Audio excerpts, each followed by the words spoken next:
Hello दोस्तों, स्वागत है आप सभी का हमारे YouTube चैनल लो समझ लो में। मैं प्रदीप कुमार आप सभी का बहुत बहुत स्वागत करता हूं। तो दोस्तों, ये भूगोल यानी ज्योग्राफी बीए थर्ड ईयर वालों के लिए जो सीरीज़ चलाई जा रही थी ज्योग्राफी का, उसका ये 9वां पार्ट वीडियो है। इसके पहले हम लोगों ने 8 पार्ट तक अच्छी तरह से कंप्लीट कर लिया है। जो छात्र अभी नहीं देखे हैं तो वो हमारे चैनल के प्ले लिस्ट में जाएँ और वहाँ से वीडियो देख लीजिए, या फिर हमने डिस्क्रिप्शन में उन वीडियो का लिंक दे दिया है, वहाँ से आप देख सकते हैं। प्रत्येक वीडियो का पीडीएफ आपको डिस्क्रिप्शन में मिल जाएगा, या हमारे टेलीग्राम चैनल को ज्वाइन कर लीजिए, वहाँ भी उसका पीडीएफ मिल जाएगा। तो चलिए हम आते हैं क्वेश्चन पर। क्वेश्चन नंबर 1 हमारा, क्रिस्टालर ने केंद्रीय स्थान सिद्धांत का प्रतिपादन कब किया? 4 ऑप्शन है आपके सामने, 1933, 1932, 1934 और इनमें से कोई नहीं। तो करेक्ट आंसर हो जाएगा 1932। क्रिस्टालर ने केंद्रीय स्थान सिद्धांत का प्रतिपादन 1932 ईस्वी में किया था, याद रखना है। चलिए आगे देखते हैं। तो दोस्तों, मैं बता दूं कि अगर आप इन सभी सीरीज़ के क्वेश्चनों को तैयार कर लेते हैं तो आप अपने एग्ज़ाम में 90+ क्वेश्चन करके आएंगे। ओके, तो आई होप कि आप लोग अच्छे से तैयारी कर रहे होंगे। चलिए हम देखते हैं क्वेश्चन नंबर 2 नंबर क्वेश्चन कह रहा है, अल्फ्रेड वीवर के औद्योगिक अवस्थिति सिद्धांत का प्रतिपादन किस वर्ष में हुआ? 1909, 1910, 1911, इनमें से कोई नहीं। करेक्ट आंसर हो जाएगा 1909। ए आपका बिल्कुल करेक्ट आंसर है। ओके, अल्फ्रेड वीवर के औद्योगिक अवस्थित सिद्धांत का प्रतिपादन 1909 ईस्वी में हुआ था, जो ए आपका राइट आंसर हो जाएगा। चलिए देखते हैं अगला प्रश्न। प्रश्न नंबर 3 हमारा, निम्नलिखित में से कौन सभी पहलुओं को समाविष्ट करने वाला सार्वभौमिक विज्ञान विकसित करना चाहते थे? 4 ऑप्शन है आपके सामने, हम्बोल्ट, रिटर, ब्लास, हार्टसोन। इसका जो करेक्ट आंसर हो जाएगा हम्बोल्ट, बिल्कुल राइट आंसर हो जाएगा। ओके, तो ए जो है आपका करेक्ट आंसर हो जाएगा। चलिए अगला प्रश्न देखते हैं। जो छात्र अभी वीडियो को लाइक नहीं किए हैं तो लाइक कर दीजिए, और चैनल पे हमारे नए हैं तो सब्सक्राइब जरूर कर लेना। क्वेश्चन नंबर 4 हमारा, आराम कुर्सी वाला भूगोल वेत्ता कौन जाना जाता है? 4 ऑप्शन है आपके सामने, जो करेक्ट आंसर हो जाएगा ए आपका राइट आंसर हो जाएगा, इमैनुअल कांट। इमैनुअल कांट आराम कुर्सी वाला भूगोल वेत्ता के नाम से जाना जाता है, जो ए आपका बिल्कुल करेक्ट आंसर हो जाएगा। चलिए हम देखते हैं अगला प्रश्न। प्रश्न नंबर है 5, राज्य की ऑर्गेनिक थ्योरी का संस्थापक कौन है? राज्य की ऑर्गेनिक थ्योरी का संस्थापक कौन है? मैकिंडर, रेडजेल, ईसा बाउमैन, ब्लास। देखिए, जो करेक्ट आंसर हो जाएगा आपका रेडजेल, बिल्कुल करेक्ट आंसर हो जाएगा, यानी बी ऑप्शन आपका बिल्कुल सही होगा। क्वेश्चन नंबर 6 हमारा, क्षेत्रीय विभेदन की अवधारणा को यह भी कहा जाता है। क्या कहा जाता है? तो करेक्ट आंसर हो जाएगा क्षेत्रीय अध्ययन। क्षेत्रीय विभेदन की अवधारणा को एक और नाम से जाना जाता है, जिसका नाम है क्षेत्रीय अध्ययन। तो बी जो है आपका करेक्ट आंसर हो जाएगा। चलिए हम देखते हैं अगला प्रश्न। प्रश्न नंबर है 7, किसे मानव भूगोल का जनक कहा गया है? किसे मानव भूगोल का जनक कहा गया है? Ratzel, Blache, Trewartha, Kant. देखिए, जो इसका करेक्ट आंसर हो जाएगा रेडजेल आपका बिल्कुल करेक्ट आंसर हो जाएगा। रेडजेल को भूगोल का जनक कहा गया है। मानव भूगोल आप याद रखना है। ओके, तो भूगोल कई होते हैं, मानव भूगोल का जनक किसे कहा गया है? तो रेडजेल को कहा गया है, याद रखेंगे। चलिए आगे देखते हैं। क्वेश्चन नंबर है 8, निम्नलिखित दार्शनिकों में से किसने अनेकता में एकता के सिद्धांत का प्रतिपादन किया? तो बताना है आपको कि किस दार्शनिक ने अनेकता में एकता के सिद्धांत का प्रतिपादन किया। 4 ऑप्शन है आपके सामने, Ritter, can't, Humboldt, Dudley, stomp. देखिए, जो आपका राइट आंसर हो जाएगा रिटर आपका जो है बिल्कुल करेक्ट आंसर हो जाएगा, यानी ए ऑप्शन आपका राइट हो जाएगा। रिटर ने अनेकता में एकता के सिद्धांत का प्रतिपादन किया था, जो कि ए ऑप्शन आपका बिल्कुल सही है। चलिए अगला प्रश्न देखते हैं। प्रश्न नंबर है 9। रिस्टर के अनुसार कुछ भौगोलिक तथ्यों की वैज्ञानिक परिभाषा नहीं की जा सकती को क्या कहा गया है? तो करेक्ट आंसर हो जाएगा उद्देश्यवादी। क्या कहा गया है? उद्देश्यवादी, यानी सी ऑप्शन आपका करेक्ट आंसर है। चलिए हम देखते हैं अगला प्रश्न। प्रश्न नंबर 10 हमारा, लैंडस्केप की संकल्पना का विकास कहाँ हुआ? क्वेश्चन है लैंडस्केप की संकल्पना का विकास कहाँ हुआ? तो 4 ऑप्शन है आपके सामने, ब्रिटेन में, फ्रांस में, यूएसए में, जर्मनी में। देखिए जो इसका राइट आंसर हो जाएगा आपका जर्मनी में। डी ऑप्शन आपका बिल्कुल करेक्ट आंसर हो जाएगा। लैंडस्केप की संकल्पना का विकास जो है जर्मनी में हुआ था। तो याद रखेंगे सभी, आंसर डी आपका करेक्ट आंसर है। चलिए अगले प्रश्न की बात करते हैं। प्रश्न नंबर 11 है, निम्नलिखित में से कौन निश्चयवाद विचारधारा के समर्थक नहीं है? निम्न में से कौन निश्चयवाद विचारधारा के समर्थक नहीं है?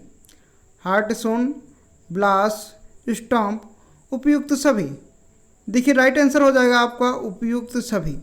ये तीनों ये निश्चयवाद विचारधारा के समर्थक नहीं हैं, चाहे वो हार्टसोन हो या ब्लास हो या स्टॉम्प। तो डी ऑप्शन जो है आपका बिल्कुल करेक्ट आंसर हो जाएगा। चलिए हम देखते हैं नेक्स्ट प्रश्न। क्वेश्चन नंबर 12 कह रहा है, आधुनिक भौगोलिक विचारधारा की आधारशिला किसने रखी? तो 4 ऑप्शन है आपके सामने। तो करेक्ट आंसर हो जाएगा हमबोल्ट एवं रिटर ने, जो कि आधुनिक भौगोलिक विचारधारा की आधारशिला रखी थी। किसने? हमबोल्ट एवं रिटर। तो जो है ए आपका करेक्ट आंसर हो जाएगा। चलिए हम बढ़ते हैं अगले प्रश्न की ओर। प्रश्न नंबर 13 कह रहा है, निम्नलिखित में से किस विद्वान ने पनामा नहर बनाने का सुझाव दिया?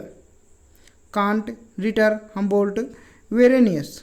देखिए पनामा नहर बनाने का जो सुझाव दिया था वो हमबोल्ट ने दिया था। किसने?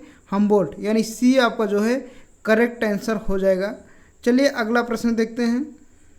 प्रश्न नंबर 14 है, रिटर प्रमुख रूप से संबंधित था भौतिक भूगोल, मानव भूगोल से, प्रादेशिक भूगोल या फिर राजनीतिक भूगोल से?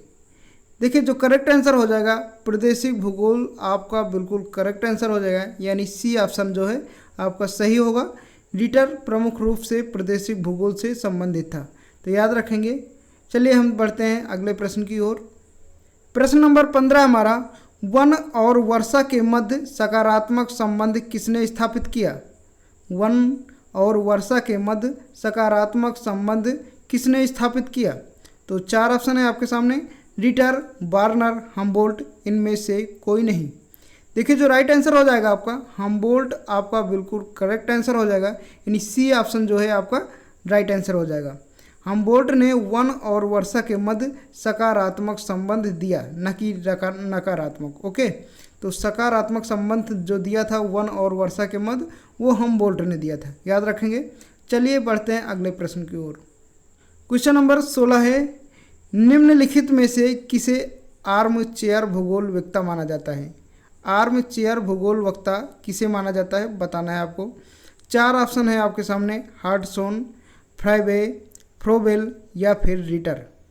जो करेक्ट आंसर हो जाएगा रिटर जो है आपका बिल्कुल करेक्ट आंसर हो जाएगा। ओके, क्वेश्चन नंबर है मेरा 17, किसने व्याख्या की सुस्ती की अनुभूति न्यून वायुदाब का परिणाम है?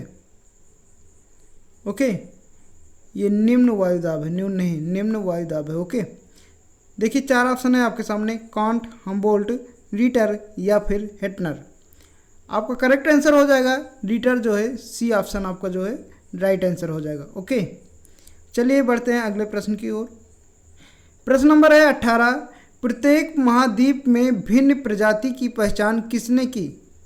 प्रत्येक महाद्वीप में भिन्न प्रजाति की पहचान किसने की? Ritter, Humboldt, Hettner, Kant. जो करेक्ट आंसर हो जाएगा हमबोल्ट आपका बिल्कुल राइट आंसर हो जाएगा, यानी बी जो है आपका करेक्ट आंसर हो जाएगा। Okay, father of human geography किसे माना जाता है? तो 4 ऑप्शन है आपके सामने, रेडजेल, पैस्ट्रेल, हम्बोल्ट, रिटर। तो करेक्ट आंसर जो होगा आपका रेड जेल आपका करेक्ट आंसर हो जाएगा, यानी ए ऑप्शन जो है आपका राइट आंसर हो जाएगा। ओके, ए ऑप्शन जो है करेक्ट आंसर हो जाएगा। Father of human geography Ratzel को माना जाता है। ओके, चलिए देखते हैं अगला प्रश्न। प्रश्न नंबर 20 हमारा कह रहा है पर्यावरणीय द्वैतवाद का प्रतिपादक कौन है। पर्यावरणीय द्वैतवाद का प्रतिपादक कौन है। द्वैतवाद का अर्थ होता है जब एक ही विचारधारा के अंतर्गत दो तरह की भिन्नता पाई जाए। ओके, आप समझ सकते हैं। एक लाइन में मैं बता देता हूँ द्वैतवाद का अर्थ क्या है कि जब किसी एक चीज़ में दो प्रकार के विरोधाभास पाए जाए। एक व्यक्ति कह रहा है इसको इस प्रकार से होना चाहिए और एक व्यक्ति कह रहा है इसको इस प्रकार से होना चाहिए। तो एक ही चीज़ के मध्य दो प्रकार की नीतियाँ पाई जाएँ, विभिन्नताएं पाई जाएँ, उसे द्वैतवाद कहा जाता है। तो पर्यावरणीय द्वैतवाद का प्रतिपादक कौन था। 4 ऑप्शन है आपके सामने, हंटिंगटन, स्पेंसर, रिडजेल, हक्सले। देखिए राइट आंसर जो हो जाएगा आपका सी ऑप्शन बिल्कुल करेक्ट आंसर हो जाएगा, रिडजेल, यानी सी जो है करेक्ट आंसर है। चलिए हम बढ़ते हैं अगले प्रश्न की ओर। प्रश्न नंबर है 21, निम्नलिखित में से किस शाखा में कांट प्रमुखता रुचि रखते थे। तो बताना है आपको मानव भूगोल, भौतिक भूगोल, प्रादेशिक भूगोल या फिर राजनीतिक भूगोल। करेक्ट आंसर हो जाएगा प्रादेशिक भूगोल जो है आपका बिल्कुल करेक्ट आंसर हो जाएगा, यानी सी ऑप्शन जो है राइट आंसर हो जाएगा। बढ़ते हैं अगले प्रश्न की ओर।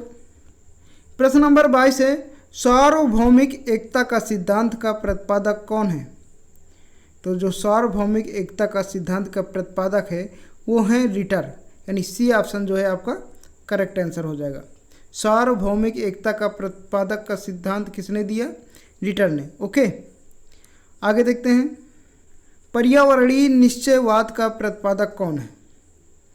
देखिए जो पर्यावरणीय निश्चयवाद का प्रतिपादक हैं वो भी हैं रिडजेल, यानी सी आपका जो है करेक्ट आंसर हो जाएगा। आगे देखते हैं क्वेश्चन नंबर है 24, पेंक का योगदान किस क्षेत्र में है। मानव भूगोल, राजनैतिक भूगोल, कृषि भूगोल या फिर भू आकृति विज्ञान। जो राइट आंसर हो जाएगा आपका डी ऑप्शन बिल्कुल करेक्ट आंसर हो जाएगा, भू आकृति विज्ञान। पेंक का योगदान किस क्षेत्र में है, तो भू आकृति विज्ञान, यानी डी जो है आपका करेक्ट आंसर हो जाएगा। बढ़ते हैं अगले प्रश्न की ओर। प्रश्न नंबर है 25, फ्रांस के राजनैतिक दलों एवं निर्वाचनों के भौगोलिक उत्पादन पर कार्य किया किसने। तो करेक्ट आंसर जो हो जाएगा ए सिगफ्रीड, क्या हो जाएगा ए सिगफ्रीड, यानी डी जो है आपका करेक्ट आंसर हो जाएगा। बढ़ते हैं अगले प्रश्न की ओर। क्वेश्चन नंबर है 26, फ्रांसीसी भौगोलिक विचारधारा का पथ प्रदर्शक कौन है। फ्रांसीसी भौगोलिक विचारधारा का पथ प्रदर्शक कौन है। विडाल, डिमांजिया, चोले, इनमें से कोई नहीं। देखिए जो करेक्ट आंसर हो जाएगा विडाल डी ला ब्लास, ये जो ए है आपका करेक्ट आंसर हो जाएगा विडाल डी ला ब्लास। तो ए आपका बिल्कुल राइट आंसर हो जाएगा। चलिए हम देखते हैं अगला प्रश्न। प्रश्न नंबर है 27, किसने कहा प्रकृति एक सलाहकार से अधिक नहीं। तो ये किसने कहा था, इसको भी विडाल डी ला ब्लास ने कहा था, यानी बी आपका बिल्कुल करेक्ट आंसर हो जाएगा। विडाल डी ला ब्लास ने कहा कि प्रकृति एक सलाहकार से अधिक नहीं, यानी बी जो है आपका बिल्कुल करेक्ट आंसर हो जाएगा। चलिए हम बढ़ते हैं अगले प्रश्न की ओर। प्रश्न नंबर है 28, मानव भूगोल की समस्या किसने लिखी। डिमांजिया, ब्लैचार्ड, चोले, इनमें से कोई नहीं। जो राइट आंसर हो जाएगा डिमांजिया आपका बिल्कुल करेक्ट आंसर हो जाएगा, यानी ए ऑप्शन जो है राइट हो जाएगा। क्वेश्चन नंबर है 29, प्रादेशिक भूगोल के अध्ययन में फ्रांसीसी भूगोल वक्ताओं के द्वारा कितने उपागमों की महत्वपूर्ण माना गया है। तो 4 ऑप्शन है आपके सामने 5, 4, 3, इनमें से कोई नहीं। देखिए जो राइट आंसर हो जाएगा 4 आपका बिल्कुल करेक्ट आंसर हो जाएगा, यानी बी ऑप्शन आपका जो है करेक्ट आंसर हो जाएगा। देखिए हम अगले प्रश्न की ओर चलते हैं। क्वेश्चन नंबर है 30, नगरीय भूगोल का विधि तंत्र लिखा गया? ब्लैचार्ड द्वारा, चार्ल्स रोबे क्वीन द्वारा, गालोइस द्वारा, लेविन बिले द्वारा। आपका जो करेक्ट आंसर हो जाएगा लेविन बिले, बिल्कुल करेक्ट आंसर हो जाएगा, यानी डी ऑप्शन जो है आपका राइट है। ओके, चलिए हम बढ़ते हैं नेक्स्ट प्रश्न की ओर। क्वेश्चन नंबर 31 है हमारा, भूगोल की फ्रांसीसी विचारधारा को कहते हैं? निश्चयवाद, संभववाद, नव निश्चयवाद, इनमें से कोई नहीं। देखिए जो राइट आंसर हो जाएगा आपका संभववाद, बी जो है आपका करेक्ट आंसर हो जाएगा। भूगोल की फ्रांसीसी विचारधारा को संभववाद कहा गया है, तो बी जो है आपका करेक्ट आंसर हो जाएगा। चलिए हम बढ़ते हैं अगले प्रश्न की ओर। प्रश्न नंबर है 32, भूगोल के अध्ययन में विडाल डी ला ब्लास, भूगोल के अध्ययन में विडाल डी ला ब्लास द्वारा कितनी संकल्पनाओं को आधारभूत माना गया है? तो चार ऑप्शन है आपके सामने, 6, 5, 4, इनमें से कोई नहीं। देखिए जो राइट आंसर हो जाएगा 6 बिल्कुल करेक्ट आंसर हो जाएगा, यानी ए आपका बिल्कुल। प्रश्न नंबर है मेरा 33, भूगोल के कितने क्षेत्रों में जीन ब्रून्स ने अपना योगदान दिया? भूगोल के कितने क्षेत्रों में जीन ब्रून्स ने अपना योगदान दिया? तो चार ऑप्शन है आपके सामने, 3, 4, 5, इनमें से कोई नहीं। करेक्ट आंसर हो जाएगा 3, तो 3 क्षेत्रों में अपना योगदान दिया किसने? जीन ब्रून्स ने, तो ए जो है आपका करेक्ट आंसर हो जाएगा। चलिए हम बढ़ते हैं नेक्स्ट प्रश्न की ओर। प्रश्न नंबर है 34, यह किसने कहा मानो अपनी इच्छा रहित कोई स्वचालित मशीन नहीं है? किरचॉफ, फेबोरे, डिमांजिया, इनमें से कोई नहीं। करेक्ट आंसर हो जाएगा फेबोरे, तो बी जो है आपका राइट आंसर हो जाएगा। आगे देखते हैं। क्वेश्चन नंबर 35 कह रहा है, ज्योग्राफी ह्यूमन डी ला फ्रांस किसकी रचना है? तो ये किसकी रचना है? ब्रून्स की, तो करेक्ट आंसर क्या हो जाएगा? बी, बी जो है आपका राइट आंसर हो जाएगा। ज्योग्राफी ह्यूमन डी ला फ्रांस जो रचना है ये ब्रून्स की है। ओके, आगे देखते हैं। क्वेश्चन नंबर 36 कह रहा है, पार्थिव एकता का सिद्धांत अथवा सार्वभौमिक एकता से प्रतिपादन किसने किया? विडाल डी ला ब्लास, जीन ब्रून्स, डिमांजिया, अथवा इनमें से कोई नहीं। करेक्ट आंसर हो जाएगा जीन ब्रून्स, यानी बी जो है आपका राइट आंसर हो जाएगा। पार्थिव एकता का सिद्धांत अथवा सार्वभौमिक एकता का प्रतिपादन जीन ब्रून्स ने किया था, तो बी जो है आपका राइट आंसर हो जाएगा। चलिए हम बढ़ते हैं अगले प्रश्न की ओर। क्वेश्चन नंबर 37 हमारा, निम्नलिखित में से किस स्कूल ऑफ थॉट ने पहली बार संभववाद की अवधारणा विकसित की थी? चार ऑप्शन है आपके सामने, जर्मन, रशियन, फ्रांसीसी, ब्रिटिश। देखिए जो आपका करेक्ट आंसर हो जाएगा फ्रांसीसी, आपका बिल्कुल राइट आंसर हो जाएगा, यानी सी जो है आपका करेक्ट आंसर हो जाएगा। फ्रांसीसी ने स्कूल ऑफ थॉट में पहली बार संभववाद की अवधारणा विकसित की थी, तो करेक्ट आंसर क्या हो जाएगा? सी। चलिए हम देखते हैं अगला प्रश्न। प्रश्न नंबर 38 हमारा, फ्रांसीसी स्कूल के प्रसिद्ध मानव भूगोल वक्ता कौन थे? फ्रांसीसी स्कूल के प्रसिद्ध मानव भूगोल वक्ता कौन थे? एंसेल, हेटनर, पेसेल, ब्रून्स। जो राइट आंसर हो जाएगा डी जो है आपका करेक्ट आंसर हो जाएगा, ब्रून्स आपका बिल्कुल करेक्ट आंसर हो जाएगा। चलिए हम बढ़ते हैं अगले प्रश्न की ओर।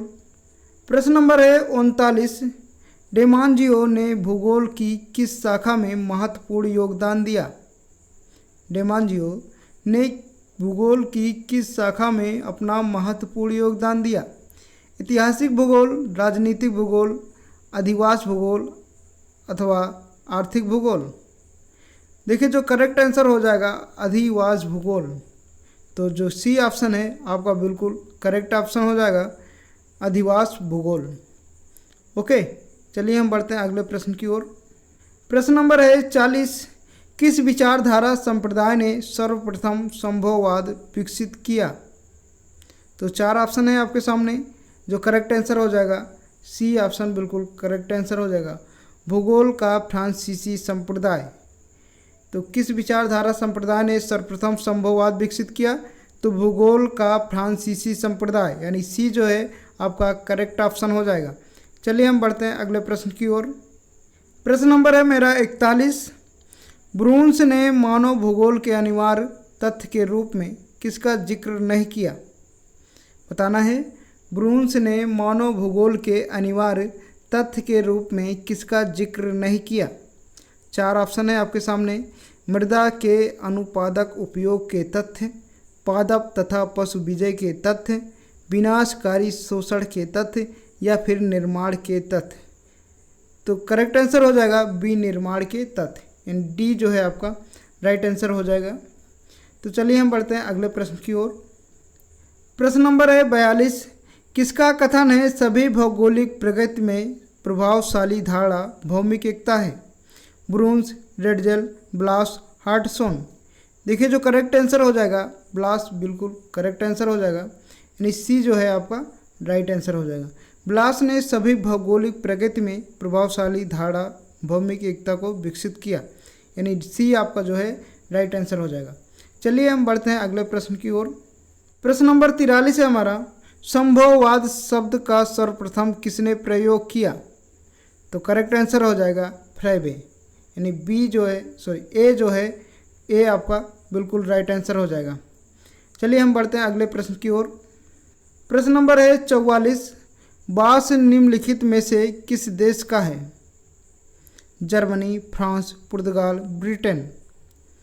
ऑप्शन होगा बी आपका बिल्कुल करेक्ट आंसर, यानी फ्रांस आपका राइट आंसर हो जाएगा। चलिए हम बढ़ते हैं अगले प्रश्न की ओर। प्रश्न नंबर है 45। राइसियल ज्योग्राफी का लेखक कौन है? वेगनर, सैमुअल, मार्क्स या फिर टेलर। जो राइट आंसर हो जाएगा डी ऑप्शन बिल्कुल करेक्ट आंसर हो जाएगा। टेलर जो है आपका बिल्कुल करेक्ट आंसर हो जाएगा। चलिए हम बढ़ते हैं अगले प्रश्न की ओर। क्वेश्चन नंबर है 46। नगरीय भूगोल किसकी रचना है? 4 ऑप्शन है आपके सामने। टेलर, कार्ल सौर, हार्टसोन या फिर सैमुअल। देखिए जो करेक्ट आंसर हो जाएगा ए ऑप्शन बिल्कुल करेक्ट आंसर हो जाएगा। टेलर जो है आपका राइट आंसर हो जाएगा। नगरीय भूगोल किसकी रचना है? टेलर की, तो ए जो है आपका करेक्ट आंसर हो जाएगा। चलिए हम बढ़ते हैं अगले प्रश्न की ओर। प्रश्न नंबर है 47। कार्ल सौर विद्वान था? ऐतिहासिक भूगोल का, सांस्कृतिक भूगोल का, ऑप्शन नंबर सी उपरोक्त दोनों का, और डी ऑप्शन है आपके सामने मानव भूगोल का। देखिए कार्ल सौर विद्वान जो था वो उपरोक्त दोनों का, यानी ऐतिहासिक भूगोल का भी था और सांस्कृतिक भूगोल का भी था, यानी सी ऑप्शन सही हो जाएगा। अगर एक ही ऑप्शन दिया होता तो ऐतिहासिक भूगोल होता या सांस्कृतिक भूगोल होता। ओके, तो राइट आंसर क्या हो जाएगा? सी। चलिए हम बढ़ते हैं अगले प्रश्न की ओर। प्रश्न नंबर जो है 48 हमारा।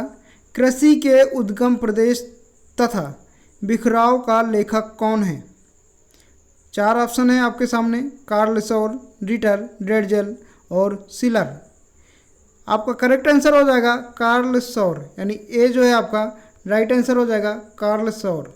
कार्ल सौर कृषि के उद्गम प्रदेश तथा शिखराव के लेखक हैं, यानी ए जो है आपका करेक्ट आंसर हो जाएगा।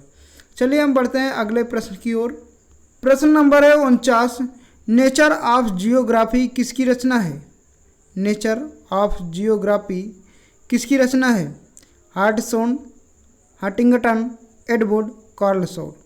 करेक्ट आंसर हो जाएगा हार्टसोन, यानी ए जो है आपका राइट आंसर हो जाएगा। नेचर ऑफ जियोग्राफी किसकी रचना है? हार्टसोन की, तो ए आपका जो है राइट आंसर हो जाएगा। चलिए हम बढ़ते हैं अगले प्रश्न की ओर। Question number 50। तो ये इस वीडियो का लास्ट क्वेश्चन है। जो भी छात्र अभी लाइक नहीं किए हैं तो प्लीज़ वीडियो को लाइक कर दीजिए। चैनल पे पहली बार हो तो एक बार फिर मैं कह रहा हूँ सब्सक्राइब कर लेना और बेल आइकन को प्रेस कर लेना। तो क्वेश्चन नंबर 50 कह रहा है आटाकामा के मरुस्थलीय पदचिन्ह रचना है। तो 4 ऑप्शन है आपके सामने, जो करेक्ट आंसर हो जाएगा बी आपका बिल्कुल राइट आंसर हो जाएगा ईसा बोमेन की। तो बी जो है आपका करेक्ट आंसर हो जाएगा ईसा बोमेन की आटाकामा के मरुस्थलीय पदचिन्ह रचना है। ओके, तो ईसा बोमेन जो है करेक्ट आंसर हो जाएगा, यानी बी ऑप्शन आपका करेक्ट आंसर हो जाएगा। तो मिलते हैं नेक्स्ट वीडियो में, तब तक के लिए जय हिंद, वंदे मातरम।